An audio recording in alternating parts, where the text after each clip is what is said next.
it's not like it's easy to make, but it is like a little more simplistic in my mind, which is always like good. Like it's just like when you make music, if I make something too complicated, it ends up sucking because it's too complicated. So it's like one, it's like simplistic, so people just love it because it makes sense. When something's simple, it's just easier to like.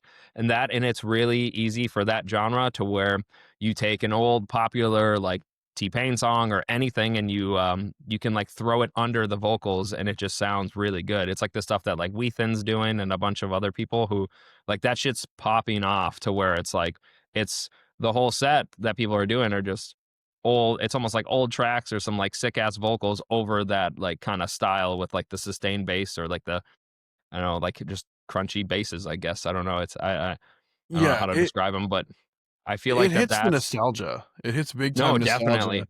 And then you also have the fact that, and I think this is almost the pop music effect, where if you look at every like earworm pop song that does well, goes platinum, gets a Grammy, whatever, there's always a repeat section. Like there's always a vocal that gets repeated over and over again. Right. Just think about it. Like, so we start to have that in this more simplistic kind of style of dubstep. We're talking about that like tape B style levity, like, Yep. and I think that that's also possibly one of the reasons rhythm got so popular is because of the Well, repetitions and synths. no, well, it is because it's like, you find something that's catchy and then you just kind of like repeat it because if it stays catchy for the whole like couple minutes, of the song, then then that's really good.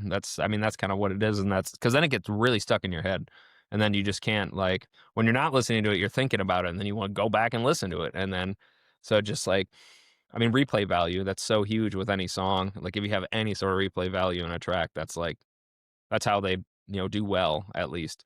So it's like it's one of those things that I definitely see that being the next like popular thing, which I think is cool because it's at least it leaves a little more. I feel like there'll be a little more. Well, I guess I don't know. We'll see. I just imagine that there's hopefully more opportunities for it to be different and not be the same thing over and over again. But I've already seen a lot of similarities in it. But I'm also a nitpicky asshole. Like I'm really like I'm Heard you such on a that. like Heard you. I'm such a yeah, I'm such a jerk with that. I'm Sometimes a I'm like, oh, snob. it's the I same thing. really Yeah, am. I Dude, I'm am a too. snare So it's snob. I'm oh, a, are I'm a you there? snare snob, dude. Because like I'll be in the club with my friends, and so and so really good DJ is playing, or whatever, right? Like you picture whatever really optimal scenery, right?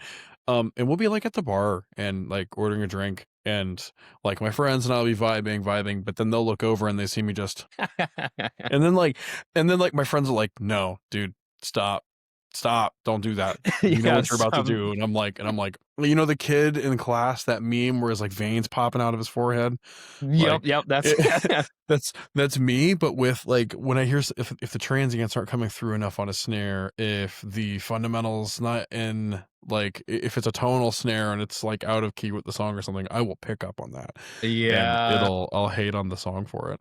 It's not a That's good trait. the I'm too picky. no. I'm way too picky. It's definitely it's part of like I guess a producer curse too because it's like I kind of was always really picky, but the more and more that I make music, the more and more picky I get,